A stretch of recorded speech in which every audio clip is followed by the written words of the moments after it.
Hi, everyone. I'm Elizabeth Alfano, the CEO of VegTech Invest and host of the Plant-Based Business Hour. So nice to be with you again. Feels like a while. I've been on the road, traveling, financial conferences, South by Southwest, which was so much fun, a financial conference in Vegas, more conferences on the horizon, I believe, for the rest of the year. It's going to be very busy right until November. So I hate to say it, but I'm already thinking about November. Uh, well, today I'm not only thinking about November, but I'm also thinking about sustainability. When I was at the conference before Southwest, the Green Business Conference, I heard the co-lead of global sustainability and the senior director of regenerative agriculture, Julie Kunen, talk about what's on the horizon for Oatly, and I wanted to have her on the show today. So with that, I bring on Julie. It's great to have you here. Thanks so much. I'm so delighted to be here. I'm glad we connected at that conference and that this is the result of that. I am as well. So you're in Montana, I believe. I am, and it is currently snowing. So not yet Really? planting season. Oh my word, I love Montana. Long. Just such a beautiful It place. is. It is a beautiful place to live. We do have long winter. You just have to be with the seasons. Yes, and you must be an avid skier, snowshoer. Not so much snowshoeing, but yes, I am an avid skier, and this was a tremendous skier. So got a lot of long contemplative cross-country Oh. routes in this year, which was fabulous. Oh, so you're a cross-country skier. I do both downhill and Nordic, but sometimes the mood calls for a sort of just a meander through the woods. And so there's been a lot of that lately. Who doesn't love that? My gosh. Well, okay, when you're not meandering through the woods, I believe that you work at Oatly. You're You gotta find I the think time. so. Yes. So tell me how long you've been with Oatly, and we know your position, but maybe you can tell us the focus of what you do as a co-lead of global sustainability. Some of the details, I mean, beyond just the Sure. general title. Yeah, I joined Oatly in December of 2020, so the pandemic year. So it's been a little bit over 4 years since I've been with Oatly. And in my role, I do two principal things for the company. I help lead the overall sustainability commitment of the business, which, given that Oatly is a mission-driven business and sustainability is at the center, that is not a small thing. Mhm. And then specifically within that, I lead the company's work on regenerative agriculture and increasingly leading the work we're developing around sort of nature and biodiversity, thinking about those elements more explicitly. Mhm, and how are you thinking about those elements? I mean, in one hand, they overlap so significantly. They do. Yes, animal agriculture being the leading driver of biodiversity loss and deforestation. That would be both meat and dairy. But Right. so in your focus on biodiversity, tell me how you're looking at that, if it's any different than the general sustainability goals that you've had, and we'll get into those. Yeah, I mean, you're absolutely right. They're interconnected. And obviously, this is a complex food system and they are complex Yes. ecosystems. And I have been trained to come up as a systems thinker. So to me, it feels quite natural to sort of put them together. My background before I joined Oatly was in biodiversity conservation, natural resource management, and climate change. So sort of all of those things already. Mm, Um, but I think the way Oatly, has framed its work around the food system is to think about the connections between people and planet, and sort of has committed itself to, giving back to nature and communities mhm, together, mm, and then thinking about greenhouse gases, ecosystem health, and farmer viability and resilience in the face of a variety of shocks, kind of all as a package. And the work that mhm, we've done is sort of taken that as our North Star and then framed out approaches to address all of those sort of interrelated dynamics. mhm. And what kind of things address those interrelated dynamics? Would it be, you know, regenerative practices for soil health, or what? I'd love to know some of the specifics if you can share. Yeah. Yeah, yeah, of course, of course. Yeah, I mean, a lot of this work comes into play in the work we're doing on regenerative agriculture. I mean, obviously, Oatly is the world's original oat milk company. Founded with a mission to make it easy for people to, choose delicious products and live healthy lives without recklessly damaging the planet's resources. And so just from the get-go, the mission statement sort of puts all those things together. I mean, one of principal things to know about Oatly is, of course, the primary ingredient that we work with is oats. So, I spent a lot of time thinking about the oat agriculture system. So we have designed a regenerative agriculture program that looks at oats and has those three specific goals. So reducing net greenhouse gas emissions, improving ecosystem health. Within ecosystem health, particularly a focus on water quality and increasingly soil health, not surprising. And then really trying to build in the social and kind of community element of what will it take for farmers to have resilient livelihoods, and what will it take for farms to be resilient in the face of the various shocks that I mentioned earlier. So yeah, I mean, mostly that comes home to roost in the work that we do on regenerative agriculture. And I would love to know the answer to that. What would it take for farmers and communities to be resilient, and for farming to be resilient? Yeah, I mean, wouldn't we all like to know the answer Yes. to that, Okay. right? Yeah. Easy to say, Yes. or perhaps easy to frame, maybe a little bit harder to achieve. But I really think it has to look like a rethink of the current food system. I mean, I think we have to start from acknowledging that the global food system is broken, right? In the Yes. sense that it is neither serving people's health, because we have on the one hand, malnutrition, food insecurity globally, and on the other hand, we have overconsumption and all of the non-communicable health diseases like cardiovascular diseases, et cetera. And it's also not serving planet, as you mentioned in your remarks. I mean, the food system is the leading cause of biodiversity loss. It contributes something like 1/3 of total human-caused greenhouse gas emissions, uses about 70% of global freshwater resources. So the current system is not serving really anybody particularly well.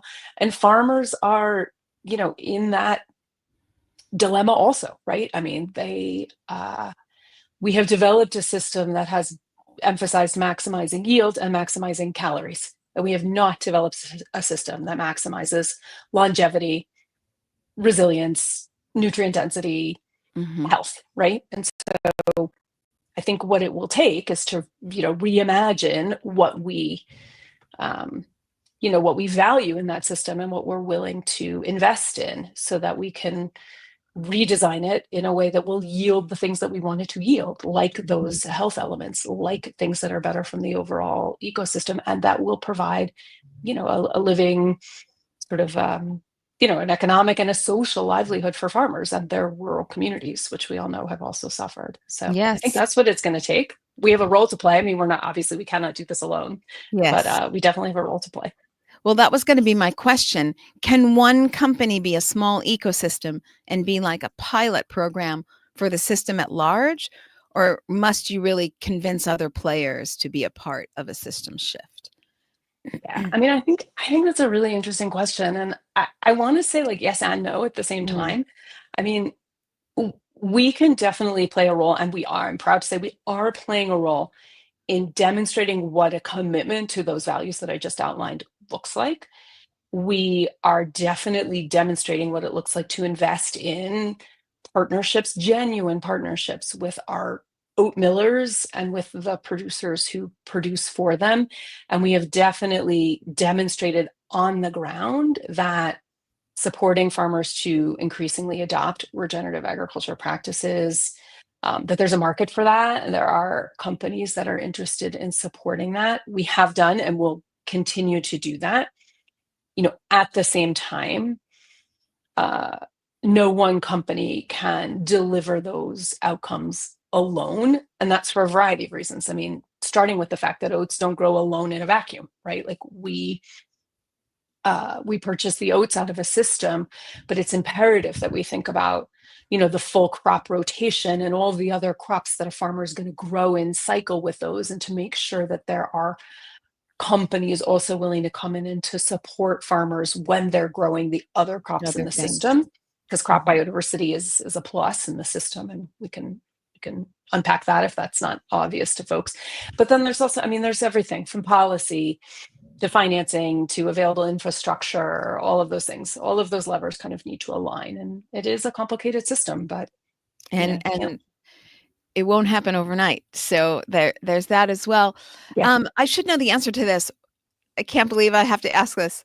Where are Mhm. oats grown? Can they be grown everywhere around the world? Where are oats grown? Yeah, I mean, one reason why Oatly, when the company was being founded, which is some 30 years ago, for folks who don't maybe fully know that about Oatly, the company was originally founded by researchers in Sweden who were looking for a healthy alternative to milk products for folks who might have a variety of allergies or intolerances. And they tested a number of different crops to see if there might be an available plant-based option.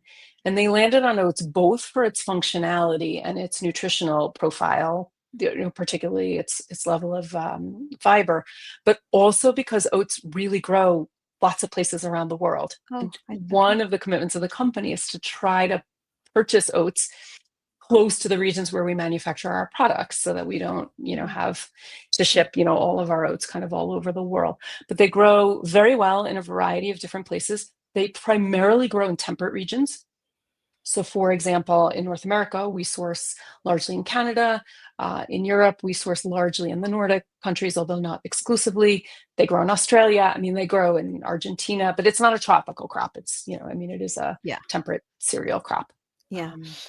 Okay, so now that we know that oats are plentiful and grow around the world, Mhm. I think of oats as being one of the main crops that have a lot of chemicals, pesticides, et cetera. I don't know if that's accurate, but I'm always hyper focused on getting organic oats, r- oats specifically more than other things that are organic. And I wondered if there's any push in the company for, does that fall into the realm of sustainability of getting organic oats or working with farmers to make the transition towards, because things don't happen overnight either. So, Yeah.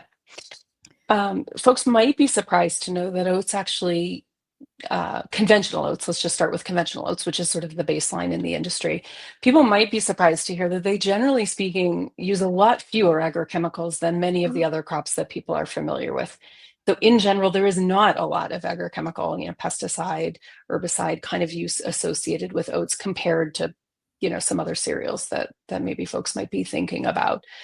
Um, we do have an organic skew in our European market. mm, Um, in the North American market, we work with our mill to ensure that there is no glyphosate residue or glyphosate used during the cultivation of the oats that Oatly purchases. That's, I think, the main chemical that people yes, that's probably what they, think of yeah. when they associate with oats. But I guess I would say, I mean, not that I want to sit here and debate sort of the pro and con of organic, but just to say, chemical use is one aspect of a system that is not sustainable. And in our focus about regenerative agriculture, I mean, we're just trying to get to a system that Yes. functions in a more sustainable way. So certainly, if you invest in practices that increase the health of the crop, increase the soil microbial diversity, all of those types of things, you're, generally speaking, building a system that's going to require fewer chemicals anyway. Yes. And this is happening with the onset of AI, which can work on targeting only certain areas of crops that need chemicals and not spraying the whole field uh, needlessly. So, AI is helping to detect with drones like which plants are sick and which need attention and which don't. Same with precision watering, less watering, make sure that you're really targeting the exact plant and not wasting water in the air or in the other parts of the soil. So AI is also helping that. It's one of the things we do at VegTech Invest, investing in those companies, starting all the way with ag tech all the way through the supply chain for food systems transformation. And there's a lot going on in ag tech, which is very exciting. But maybe back to the farmer, because it's one thing to say like, oh, farmers, we should, they should be doing things differently. And it's really, I think, sort of a societal lift to help them make that transition. And I say societal meaning policy and maybe even the consumer as well. Our policy meaning subsidies to help them transition. Are you seeing any farmers transition, say, from a dairy from being a dairy farmer to maybe say being an oat farmer, or are you seeing any kind of those transitions? Or are you seeing more farmers take to oats, or I don't know what your relationship is like with farmers? Do you help them in any transition? Yeah, there's a lot to maybe to Sorry. address in that question. No, I love a complex question. Bring it on. Um, so maybe I can just start with describing the way that Oatly relates to farmers. So, like many food businesses of a certain scale, we do not have a direct sourcing sort of procurement system. That's not, so we don't buy directly from specific farmers. Sure. Rather, we partner very intimately with the oat mills around the world that process oats from various producers, and then we purchase from them because they're, hulled, for example. We purchase something called groats, which are hulled oats. So right from the get-go, that implies that you have to have not just a relationship with producers, but you have to have a relationship with mills, because mills are really the entity in the food system, and they often go unrecognized, that holds the intimate relationships with the producers. They often have, long-standing relationships with producers and know those supply regions and the opportunities and challenges of individual supply regions very, very well. So we have developed partnerships that I would call sort of triangular, right, with our mills and then with the cohorts of farmers that produce for them that are interested in making a transition to regenerative practice. Within those relationships, I think it is important to state clearly, Oatly financially incentivizes farmers to adopt regenerative farming practices, and we help provide technical assistance where it is needed. We support communities of practice so that no farmer feels like they're going it alone on this journey. We try to show up as a partner that is sharing the risk of trying anything new in a farming system, because there is no way in which a farmer should be asked to take the entirety of that risk on themselves. And we partner, you mentioned ag tech earlier, we partner with technical data providers so that we can understand, measure, report, and then feedback data into the system so that we can see, what are the results of our investments. But I think the last thing, Elizabeth, that I would want to say on this specific question is that, we Oatly would never tell a farmer what to do on their farm, right? Like, we're not the farmers. They are. And of course, we have tremendous respect for the skill and the knowledge that goes into farming. And so our role really is to help support experimentation and to share the risk of doing something different so that the transition can be successful. Hmm. And has this always been, because you say, 30-year company, everyone thinks Mhm. like Oatly just arrived on the scene 5 years I ago or something, know. but Mhm. it's been a long-standing, slow-growing company. Has this always been the focus, to do whatever you can to support farmers and to have regenerative agriculture focus? Or because I sort of, my general impression of Oatly was that it was mostly focused on climate change, carbon footprint, and we can get into your advertising at some point that made me Mhm. think. So are the farmers and the regenerative practices, is this kind of a branching out of what started in the original mission, or was this always part of it? Yeah, I mean, the term regenerative is itself relatively new, so I guess I wouldn't have expected to see in the history of the company a sort of Yes. any kind of track record on regenerative per se. I think sustainable farming, sustainable agriculture has been part of the DNA of the company since its inception, and certainly our kind of conception of sustainability has always included, the people that are in our value chain.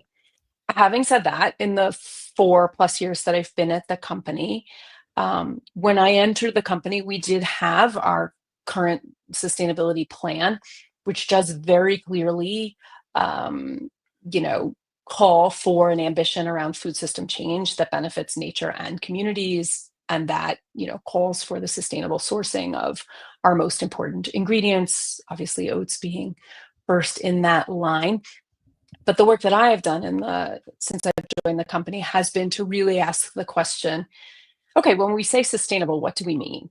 Mm, And is sustainable, given the ecological and climate impacts that have already affected the world, like, is sustainable in the sense of restoring it to what it once was, really sufficient? And I think where we landed is, no, I mean, it's a zero sum of just kind of repairing the damage is not sufficient.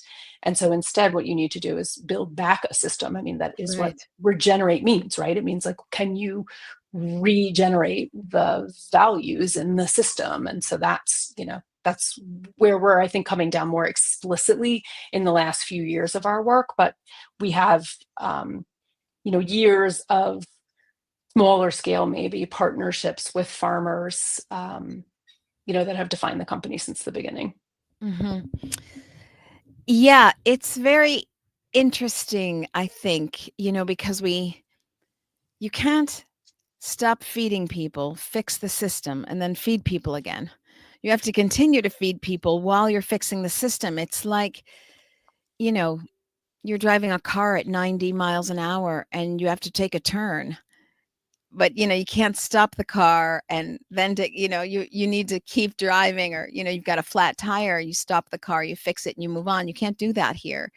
You Yeah. have to keep driving while you're fixing the tire. So we have some challenges ahead, but I actually think, because we're looking at many systems change, right? We're looking at energy systems change. We're looking at transportation systems change. So we are in a systems change era, I believe. Mhm. And I think comparatively, food systems will change relatively quickly because it costs a lot less to shift the food system. Much of its technology already there and in place, with a little bit of help from the pharmaceutical industry.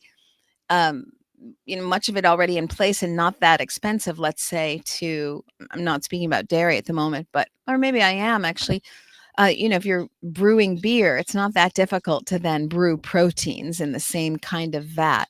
And as more technologies come online for fermenting processes, I think these are just not expensive technologies. So, you know, it's a big system shift and it's going to take a while, but it also could happen really quickly, I think. It could happen in 10 years. I don't know. Do you have any sense for a time frame, or this would be a stab in the dark? I know I wouldn't hold you to anything. Yeah, I mean, I wasn't really thinking about time frame when you were saying that, and I definitely don't disagree with what you just said. But what I was thinking was, one of the things that enables you to sort of, as build the plane while you're flying it, or Yeah, kind of yeah, keep driving while the tire's flat, yeah. those kinds of metaphors. I think piloting with the intention to scale is one of the things that we've landed on. So Mm. I've people inside my company will know that I have gone around sort of telling people that they need to strike the word pilot project, or those are two words, the two words pilot project, out of their vocabulary, because we're not really at the small pilot scale anymore.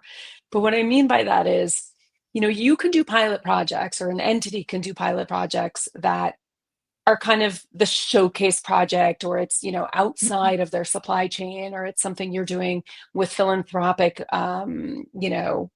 the benefits, et cetera. And that's not a terrible thing to do. But I mean, if you really want to move quickly, or sort of get the flywheel of impact going, you have to develop pilots that are designed so that you can scale them within their supply chain as you get going. And that's what we've done. So I can't necessarily speak to the time frame that that's going to take, but I can say, we've gone from, a couple of farmers kind of testing something out to, like, 1,000 plus acres of oat farms doing this within our supply sheds. And I think that that's maybe one of the secret unlocks of kind of how do we get this thing going at scale, at a time frame that's relevant to the problems that we're facing. Yes, yes, and time frame being like between now and 2030. Not just because 2030 targets, but because as we started this conversation, we said the food system as we have it today is broken. So, and you can't, you can not drive a car. You can't not eat. So it takes on incredible importance. Okay, well, let's go to some of the things that people might already know about Oatly, which is its iconic packaging and how it speaks with consumers. Really one of my very favorite brands. So gosh darn Thank you. original. On the packaging, though, you had started to put carbon footprint. And I wondered, usually when we think of Oatly, we think of that funny sense of humor and really targeting the younger generations. How did the information of carbon footprint land for the consumer? And are you still doing it? Yeah, we're definitely still doing it. I mean, I would say that it's true that Oatly is known for its branding. Of course, it is known for its quirky packaging and its very unique voice and its Yeah. brand identity. But I think it's important to say also, like, that brand identity has always included rigorous science. And that's always been, I think, a little bit the special sauce of the company. We're Yeah. actually a serious company, with sort of serious science credentials kind of embedded in the, kind of quirky or sort of unique way that we Yeah. express things. And so I think for us, including climate footprints for our SKUs was a way of really saying, this doesn't have to be boring. Like, this is actually important information. We Yeah. really want consumers to be able to assess, just as you can go to a supermarket and read, nutrition panels and compare two different products and make your choice. We think it's absolutely essential for consumers to be able to go to the market, compare the climate footprints of products, and make their choice based on their values. So we are committed to doing that. We continue to expand the number of SKUs for which we have that analysis. And I should add, we have a pretty rock star in-house team that works to make sure that we've got the right data to present those footprints, which then are in turn verified by a third party. So we're not just making up the numbers. And so, just to say that presenting that data, but presenting it in a uniquely way, and then doing some really fun, campaigns around it are all the ways in which this company, works to educate and really advocate for the importance of this kind of transparency and product disclosures. Yeah, it's just brilliant and so incredibly engaging. And when I see the packaging and again that voice, I do just assume you're going for younger target market, but is that accurate? I mean, now Oatly is so ubiquitous just everywhere. Is your primary customer still, 40 and under, or is it really just all generations? Yeah, no, really. I mean, we like to think that Oatly is for everyone. And part of the reason we think that is because it's delicious and everybody drinks coffee. But we really don't, we don't explicitly say we're going after a specific demographic.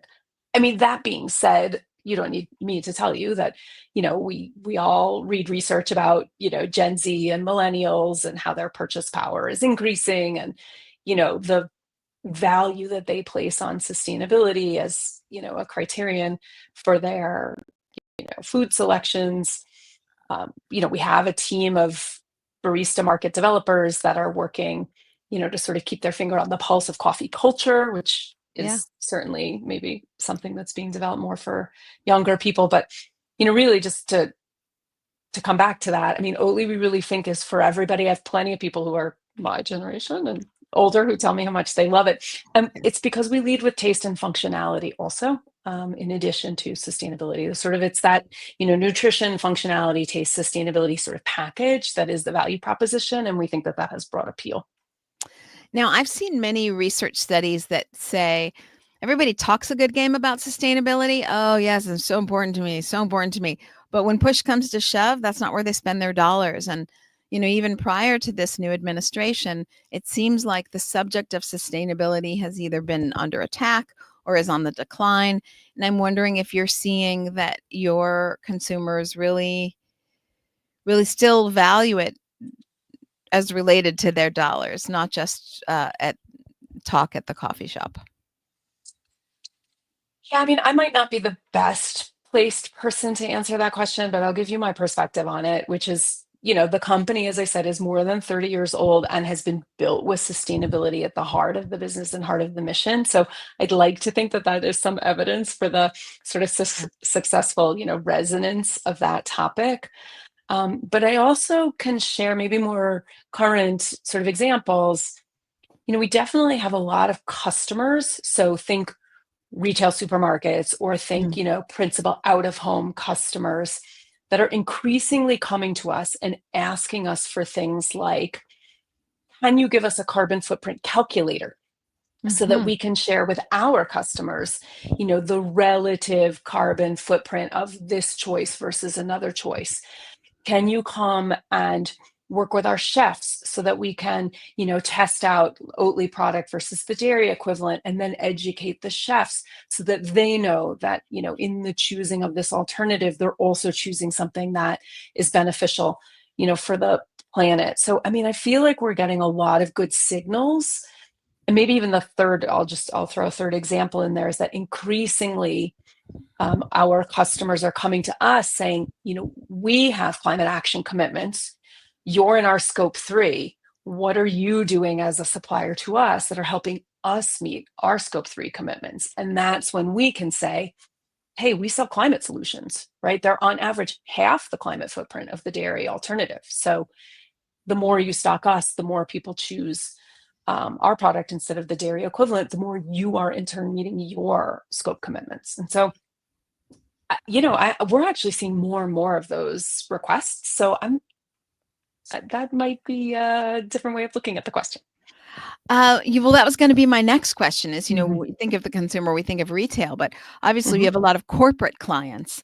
And I would have assumed that with, again, the new administration, that maybe 2030 targets weren't a priority. But I keep hearing in different interviews and different meetings that corporations haven't changed their 2030 targets. They were maybe talking about them less publicly, but they're still full steam ahead on 2030 targets. That hasn't changed.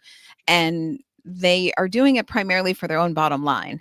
There are ways to make their own cost of goods sold more efficient and less damaging. And when it comes to potentially fines, et cetera, and appealing to the consumer, this just makes better business sense for them. So that was going to be my next question is if you're finding your corporate clients asking for increased sustainability so that they can reach their targets, and they are, which is very exciting and funny in today's world. Yeah. Like that's I not the mean, messaging we're seeing out there, and yet that's what's taking place.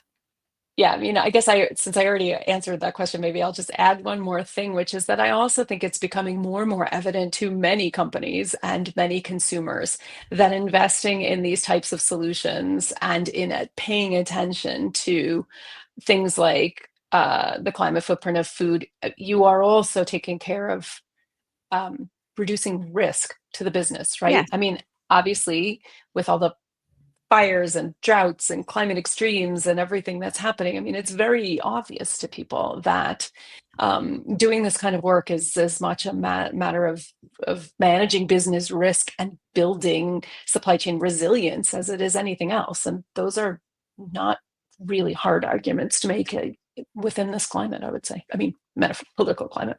Yes, yes, completely agreed, and that these things end up impacting the bottom line. So business risk can be uh, quite detrimental to the future of a company. So, and these risks are growing. So it's great to see that people haven't lost that North Star, if you will. What would you say is on par for the plant-based milk sector as a whole, or alternative dairy sector as a whole? Just as a reminder to folks, it's about 15% of the milk market, I believe, is milk alternatives. Is that accurate? I don't have the current statistic Okay. in my head, but you're No, I probably yes. correct. Yeah, about I'll take your 15%. word for And it. as a reminder for people, 65% of the world is lactose intolerant. Now that number is going to be a lot higher with African Americans and almost 90%, 99% for Asian Americans. So many people can't drink milk, and that's clearly a health reason that's imperative for those people to have other choices. But beyond that, also, there's the environmental footprint. And now with it used to be that alternatives usually, and that alternative was usually Oatly, because that's what is ubiquitous everywhere. They would try to upcharge for another dollar almost, honestly. But that seems to be going away with Starbucks making some inroads there, no longer charging for the choice of a milk alternative. And I suggest everyone choose Oatly when they do that. So that's only going to, open the floodgates, right? Because ultimately we talk about taste and functionality and sustainability, but it's price, price, price, price, price too. So, when you take down a surcharge of, a cup of coffee that's $4 and you're adding $1, that's 25% surcharge. It's enormous. So that I think will bring, potentially mean even higher than 15% of market share in the future. Yeah, I mean, I definitely think there are a number of examples of coffee chains in the country and, some international movement around eliminating the plant-based surcharge. So obviously we're very pleased to see that. And I might also mention that we did some work around Earth Day last year with some colleges and universities about sort of swapping in Oatly at the coffee bars and in the dining hall settings at various colleges and universities, and saw a lot of uptake and excitement sort of around doing that. So yeah, I mean, I think we're, excuse me, let me do a sip here. Take your I mean, I think we're time. definitely optimistic sort of about the Yes, future of plant-based alternatives. And if you will allow me, I actually have one more sort of please. item that I would want to throw in there. You're going to be hearing Oatly talk a lot more about climate solutions products in 2025. And for folks who haven't been following this dialogue, a climate solution is exactly what it sounds like it is. It's, a product that is a lower carbon product or service, but product in our cases, for the sort of status quo or the sort of legacy product that is more climate emitting. And so we've done some work with an entity called the Exponential Roadmap Initiative to test and qualify Oatly products as official climate solutions, meaning that they are on average at least 50% less emitting than the category average. And the reason why I'm going into detail here is because the milk category currently is dominated by dairy and then has these plant-based alternatives, as you mentioned. But what we expect is that over time, the category itself, the mix in that category, will evolve over time, and it will probably have more plant-based in it and less dairy in it. And even then, the challenge is to then maintain climate solution status by being still 50% less, and then increasingly over time, according to the criteria, less intensive than the category as the category itself decarbonizes. So there's like a double challenge in there. It's like Yeah, that's building the diversity of the category and then still beating. maintaining your sort of delta, right? And so that Yeah. is something we're committed to. We are the first food and beverage company in the world to have our products qualify as climate solutions. We're super proud of that work. And we are going to be socializing this concept, and it's really a call to action in this space that you'll be hearing a lot more from us this year. So, And if I'm good. understanding correctly, climate solution is always 50% less. Is that the benchmark? It is the benchmark today. And then the I way see. the criteria are built is that over time, that delta needs to grow over time. And I don't have the statistic right in front of me or the criterion right in front of me, but I think it goes to something like 80%, 90% in terms of the delta over time. And it also, just to be clear for folks who might be curious, means that you can't substitute in sort of damage to something else like water or biodiversity instead of your climate impact. But just in sort of general terms, it just means that you're maintaining an order of magnitude, basically, of climate benefit in your products compared to the category average. And that, like, the reason for doing that is to contribute to societal net zero, right? And to Yes. contribute not just in reducing our own footprint, which of course we commit to, but creating an alternative in the world that itself is contributing to meeting the societal net zero target that we need ultimately. So that's something that we're pretty excited about in the Very alternative exciting. category. Yeah, Because thank you. it's exciting because when you already have, first food and beverage company in the world, I think that's really exciting. But also you're pushing the whole category, so Exactly. by coming up with a climate solutions product, it forces the whole category to be more competitive in this Exactly. arena. So I Thank you. think You that's have summarized that better than I did, but that is it, the import, as you have correctly intuited. yes, I think that's really, really exciting. So that's what's on the horizon, everybody, for this sector. That's really great. As we wrap up here, maybe a couple personal questions, rapid fire, really fast. Sure. I forgot to tell you about this one in advance. So if it's too tricky, we can punt to another day. But what you wish you knew 10 years ago that you know now? Oh, yeah, no, that one I can do. Um, I think I have learned that sometimes when you're doing your work, and we all work in sort of intense, mission-driven, purpose-driven businesses, sometimes you're going to drop some balls on the workday. And I think I wish I had known 10 years ago that most of the time you're the only person who notices if those balls drop. And so to not fret the little stuff and to just sort of, keep your eye on the prize and to keep going. I think 10 years ago, me would have appreciated maybe knowing that. I might have been a little bit less, I don't know, stressed out about the work, because, right, I mean, this is hard Right. work. Sustainability is hard work. It's like pushing a rock up the hill all the time. And you Yes. have to really play the long game, or you're going to, um, really deal with a lot of stress. So I wish I'd known that. Nose to the grindstone, eyes to the sky. Okay, well, speaking of which, on one of these days where maybe you drop the ball and it's a crazy Mhm. day and things aren't going your way, is there a phrase you tell yourself to get yourself back in the groove? And it might be this phrase, don't sweat the small stuff. I don't know. I have a little plaque on my desk that says, it's the Gandhi quote that says, "Be the change you wish to see in the world." It was Yes. given to me by a former boss of mine at USAID, the late Ah, lamented agency where I worked for 8 years. yes, Just a my very word. sad thing, topic for a different day. But when I left the agency, she gave me that gift, and I've kept it on my desk ever since. Oh, wonderful. Wow, what's beautiful. And same busy day. Things aren't going your way. You've had no time for lunch. What is your go-to snack? Yeah, I mean, I should say nuts, and I do try really hard to snack on nuts, but like what I'm really going to say is cheddar cheese goldfish, because cheddar cheese goldfish. Oh my gosh. Well, I'm gonna say Oatly ice cream. When I can get my hands on some chocolate Yeah. What's your favorite flavor? Oatly, Is it the chocolate? it well, I've only seen chocolate and vanilla. Is there another flavor? Well, the soft serve has always been in chocolate and vanilla, but the hard pack pints come in a variety of flavors. I am particularly partial to salted caramel myself. There's a salted caramel Oatly? Yes. Check it out.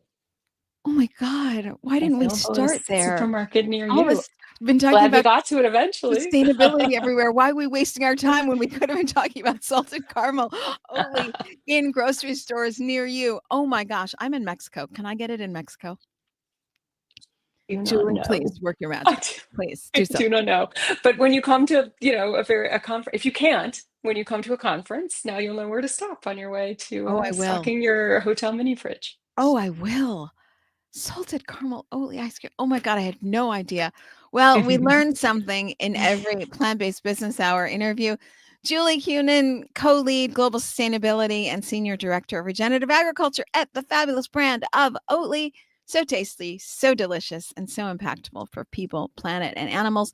So grateful for the work you do, and thank you for being with us today. Thank you so much. This was a lot of fun. I'm so happy about it. Julie, you don't go away, but everybody else on Facebook, YouTube, LinkedIn, I will see you all next week. Bye, everybody.